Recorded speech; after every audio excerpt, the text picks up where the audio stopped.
আপনার উকিল আসল তো ভুয়া আইনজীবী সেজে সিলেটে প্রতারণার পর এবার সুপ্রিম কোর্টে গিয়েও শুনানি করছেন, আবার ধরাও পড়েছেন। আপনি যদি ধারা 419 সম্পর্কে জেনে থাকেন তাহলে আপনি একজন জিনিয়াস, কারণ খুব কম মানুষই এই আইন নিয়ে জানে। সিলেটে ফেক অ্যাডভোকেট সেজে প্রতিদিন কোর্টে যাওয়া আসা করতেছিল।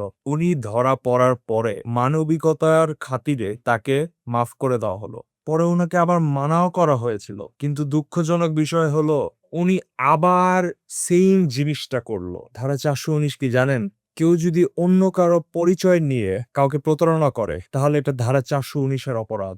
উকিল না হওয়া সত্ত্বেও যদি ক্লায়েন্ট নেওয়া হয় সেটাই 419 ধারা বলে থাকে। বার কাউন্সিলের নিয়ম অনুযায়ী কোনো ব্যক্তি যদি আইনজীবী না হয়েও নিজেকে আইনজীবী হিসেবে পরিচয় দেন বা আইনি পেশায় পরিচালনা করেন তবে তিনি ধারা 419 অনুযায়ী 3 বছরের জেল হবে। আইনজীবী সেজে উনি আবার সোশ্যাল মিডিয়া থেকে পোস্ট করেন নিজেকে অ্যাডভোকেট হিসেবে দাবি করলেন। উনি আবার দাবি করেন উনি একজন সুপ্রিম কোর্টের আইনজীবী। এইভাবে উনি দিনের পর দিন ক্লায়েন্টদেরকে প্রতারণা করে যাচ্ছিল। বার কাউন্সিল রুল অনুযায়ী যিনি এনরোলড না তিনি নিজেকে আইনজীবী হিসেবে ডাকতে পারবেন না। ওনাদেরকে টাউট হিসাবে তালিকাভুক্ত করা হয়। ঘটনাটা শুনে কি মনে হলো তাহলে শুনেন। উকিল বাড়ি হচ্ছে বিশ্বস্ততার আরেকটা নাম। উকিল বাড়িতে সব রেজিস্টার্ড অ্যাডভোকেট এনরোলড এবং ভেরিফাইড। বার কাউন্সিল ভেরিফাইড উকিলের সাথে ইনস্ট্যান্টলি কথা বলতে উকিল বাড়ির সাথে যোগাযোগ করুন। উকিলবাড়ি.com, লিংক ইন কমেন্টস।